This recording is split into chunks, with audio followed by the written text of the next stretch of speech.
पाहायला गेलं शास्त्रामध्ये 3 प्रकारचे दान सांगितले आहे, अन्नदान, वस्त्रदान आणि ज्ञानदान.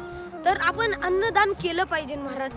आपण जर अन्नदान केलं तर आपल्याला पुण्य मिळतं. आणि आपण अन्नदान करताना कोणतीही मनात इच्छा नाही ठेवायची, आकांक्षा नाही ठेवायची, मनात कोणत्याही प्रकारचा लोभ नाही ठेवायचा.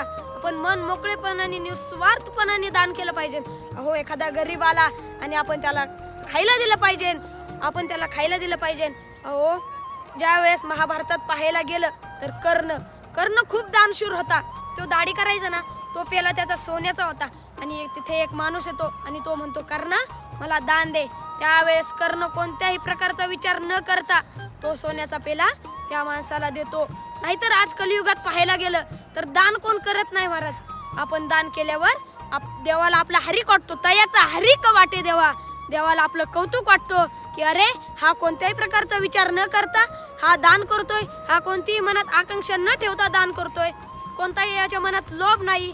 तर आपण महाराज दान केलं पाहिजे, कारण दान केल्याने आपल्याला पुण्य मिळतं. आणि जर आपण वरती दरबारात गेलो, वरती आपण मरण पावल्या वरती गेलो ना, त्या ठिकाणी आपल्याला सांगता येईल की मी हे दान केलं. नाहीतर महाराज आपण कोणत्याही प्रकारचा लोभ आपण मनात ठेवला नाही पाहिजे. रामकृष्ण हरी.